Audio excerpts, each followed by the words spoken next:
En un mundo a la deriva, cuando la búsqueda e intentos humanos no bastan, solo una es la fuente de esperanza que llenará todo su ser. Es Dios, quien con su palabra viva y eficaz le habla hoy. Con ustedes, el pastor Óscar Velázquez.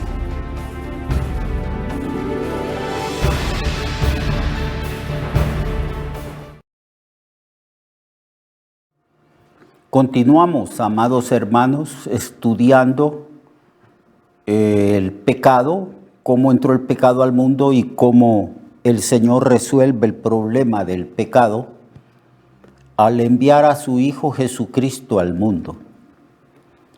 Él vino como Salvador. Él vino a resolver el problema del pecado. Porque Dios, al mostrar gracia y misericordia, primero tiene que vindicar su justicia. Los mandamientos que Él ha dado a lo largo de la historia nos muestran de que Dios es un Dios justo y es un Dios santo. Y que el pecado de nosotros, los seres humanos, ha ofendido la santidad divina. Y también hemos quebrantado uno a uno todos los mandamientos, estatutos, preceptos, todos los principios de vida que el Señor ha establecido para nosotros, sus criaturas. Hemos pecado. O sea, no hemos dado en el blanco de los requerimientos divinos. No hemos dado en el blanco de la voluntad divina para con nosotros. Y no podemos nosotros dejar de pecar o de errar o de cometer errores o injusticias. No podemos nosotros dejar de quebrantar los mandamientos del Señor, porque hay una tendencia en nosotros a hacerlo, a la rebelión. No hay nadie que no peque.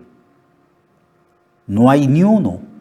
Todos hemos pecado. Y por esa razón la Biblia declara que el pecado es una experiencia universal. Es decir, todo ser humano peca. Unos pecan más que otros a causa de la forma en que viven, de la condición en que nacieron. Pero todos hemos pecado y todos somos responsables. Todos somos responsables. Hay lugares, hay estratos de la sociedad de nuestro país y de todo país donde el pecado es más evidente, la violencia, la maldad, la amargura. Hay lugares donde las personas no tienen suficiente conocimiento de la forma como debe de vivir dentro del seno del hogar.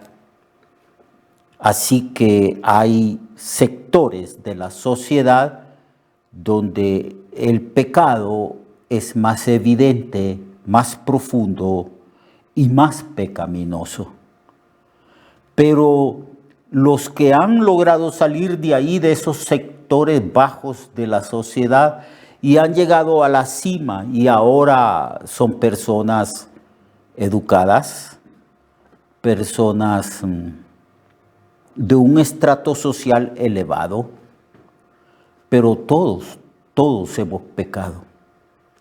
El más grande como el más pequeño, el más sabio como el ignorante, todos hemos pecado. Y el pecado nos separa de Dios y nos condena al infierno, nos condena al castigo eterno. Y por esa razón la Biblia habla una y otra vez, tanto en el Antiguo como Nuevo Testamento, de ese juicio, de ese destino. Jesucristo fue el que más habló de todos los profetas que Dios envió al mundo, fue el que más habló del pecado y también de la consecuencia del pecado, que es el infierno. Nos habló de una y de otra manera, tratando de persuadirnos que escapemos de ese lugar y que la única manera de escapar del juicio divino y del infierno y del castigo eterno es viniendo a Cristo. pero que para que el Señor nos conceda su gracia salvadora, Él tuvo que sufrir, tuvo que tomar el lugar que nos corresponde a nosotros en la cruz. La muerte de Cristo en la Biblia se declara que es una muerte sustitutoria o sustitutiva o vicaria. Esa expresión muerte vicaria indica que Jesús, no pecando Él, siendo inocente, puro y santo, Él calificaba a causa de su pureza y de su santidad.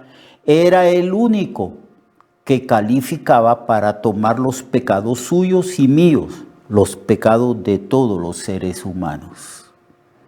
Entonces Dios colocó en Cristo los pecados de nosotros. Pero esos pecados que Cristo llevó en la cruz solamente pueden ser perdonados a nosotros cuando nosotros nos identificamos con Cristo en su muerte en la cruz, en su sepultura y en su resurrección para nosotros andar en novedad de vida. Somos una nueva creación en Cristo. La nueva creación implica que la antigua creación, bajo juicio y bajo condenación, no puede heredar esa salvación. Cristo le habló a un hombre muy religioso, a un hombre que creía que él era salvo a causa de que practicaba las normas, las costumbres y la liturgia de su religión. Este hombre se llamaba Nicodemo. Y a este hombre Cristo le habla del nuevo nacimiento. Cristo le dice que él necesita nacer de nuevo para tener la oportunidad de entrar en el reino de los cielos, de ver y comprender las cosas maravillosas del reino de los cielos. Él era un hombre muy religioso y él pensaba que a causa de su religión él podía ser justificado o premiado de parte de Dios para su salvación. Pero, repito, la venida de Cristo, su encarnación y su muerte en la cruz nos dice a todos nosotros, los seres humanos, a toda la humanidad, nos dice de que la salvación no la puede obtener el hombre por ningún medio. Unos creen que de alguna manera van a resolver el problema del pecado a través del dominio propio, a través de ciertas disciplinas. Hay ciertas formas de vida, ciertas filosofías de vida, donde se enseña que el dominio propio, el esforzarse por dominar las pasiones, los pensamientos, eso ayuda en algo. Ahorita en este mismo momento hay muchas personas que están entrando en diferentes templos y ellos tienen su propia religión y entran al templo y practican la liturgia, las formas en cómo ellos piensan que se pueden acercar a su Dios, Pero no. El hombre, amigo mío, hermano y hermana que me escucha, no puede salvarse por sí mismo. No hay religión capaz de salvar al hombre. La salvación está en una persona, no en una religión. La salvación está en la persona de Jesucristo. Cristo dijo, al hablar de la exclusividad de su salvación, yo soy el camino, yo soy la verdad y la vida. Él está diciendo que Él es el único camino que conduce a la gloria, a la salvación, a Dios, al reino de los cielos.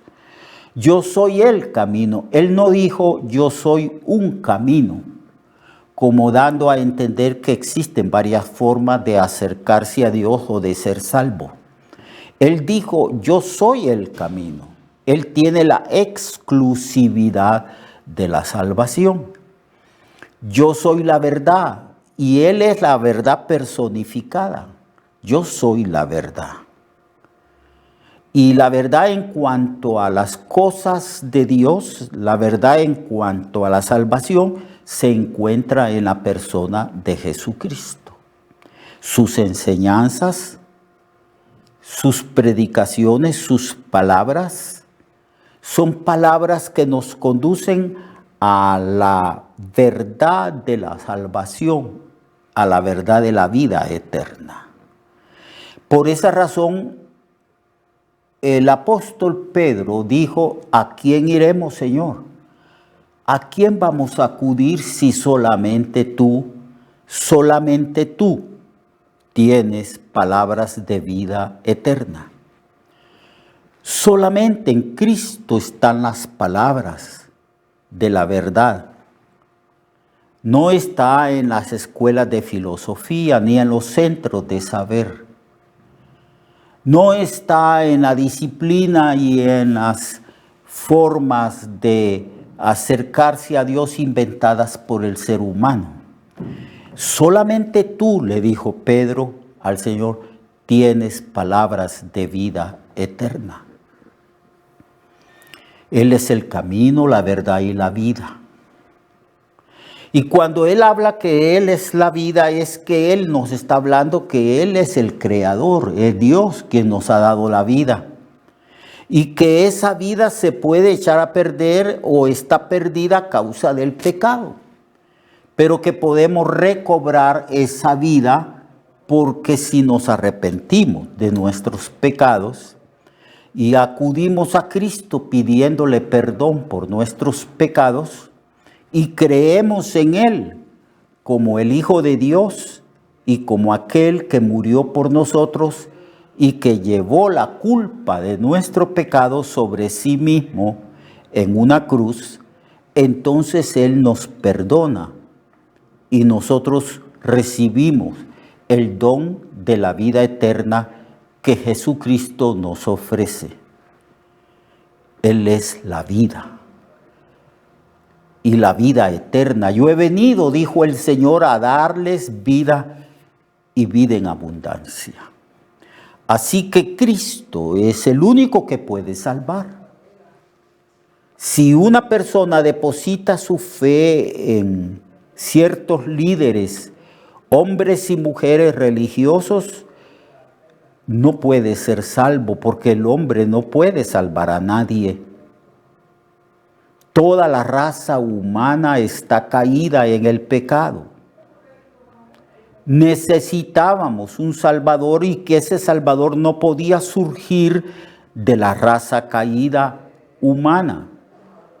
Necesitábamos un Salvador que viniera de otro lado y Cristo vino del cielo. Él vino al mundo a salvarnos. Así que solo en Él se encuentra la salvación. Pero para que Cristo llegase a salvarnos, amigos, para que llegase a salvarnos, el Señor tuvo que llevar los pecados nuestros. Cuando la Biblia habla de que Él llevó los pecados nuestros, significa que Él asumió la culpa de nuestros pecados.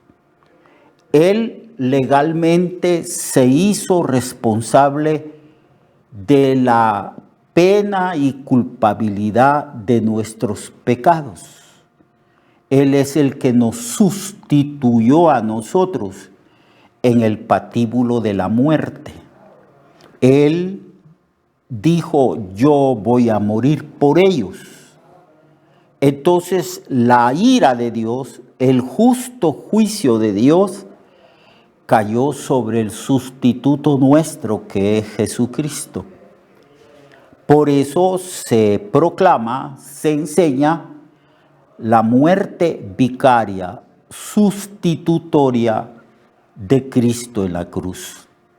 Pablo, al hacer un resumen del cristianismo y de la predicación del evangelio, dice: yo les he enseñado lo que asimismo recibí, que Cristo murió por nuestros pecados conforme a las Escrituras, que fue sepultado y que resucitó al tercer día conforme a las Escrituras. En esa frase, en esas pocas palabras, amigo mío y hermano y hermana, se resume la obra redentora de Cristo. Él asumió nuestra culpa. Y nuestra culpa tenía una pena, un castigo, que es la muerte, porque la Biblia dice que la paga o las consecuencias o el castigo de nuestros pecados es la muerte. Y en estos días de Semana Santa, que se está conmemorando como una fiesta religiosa en casi todos los países latinoamericanos y en otros países de otros continentes, se celebra la muerte de Cristo. O sea, su obra, se recuerda sus sufrimientos, cómo lo trataron, cómo lo humillaron, cómo lo golpearon en su cara, le pusieron una corona de espinas para burlarse de él, lo vistieron de un manto púrpura, que es la forma en cómo se vestían los dignatarios, los reyes en aquella época. Con una caña le daban en la cabeza, lo escupieron, le dieron de puñetazos y de bofetadas.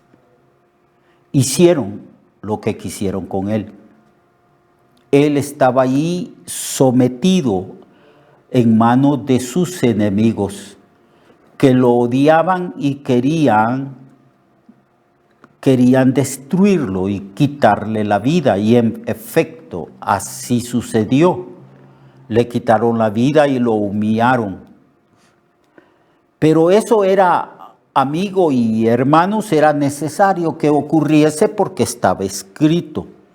Estaba profetizado que todo lo que el Señor había de sufrir ya estaba determinado desde antes de la fundación del mundo, porque Dios había determinado, predestinado a Jesucristo como nuestro Redentor, como nuestro Salvador, que iba a llevar el castigo de nuestros pecados sobre sí mismo en una cruz. Así que eso es lo que es el Evangelio.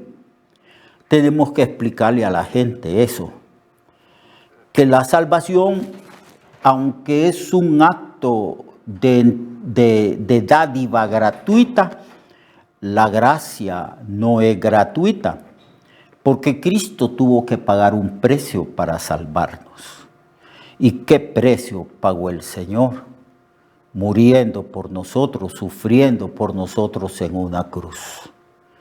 Mañana vamos a hablar un poquito más del sufrimiento del Señor, de lo que le pasó al Señor, como Él fue muerto en una cruz para redimirnos. Lo espero pues mañana y Dios le bendiga. Recuerde que su vida puede cambiar y mejorar, porque la palabra de Dios es viva y eficaz, y más cortante que toda espada de dos filos. Hebreos 4:12. Nuestra oración y deseo es que esta palabra predicada lleve mucho fruto. Le esperamos en el próximo programa, a esta misma hora y en esta misma estación. Esta es una producción de Ministerios Reflexionarte, en colaboración con Cirkenu Network. Sus comentarios son bienvenidos. Escríbanos al correo reflexionartehn@gmail.com o al 504-9802-6186. 504-9802-6186.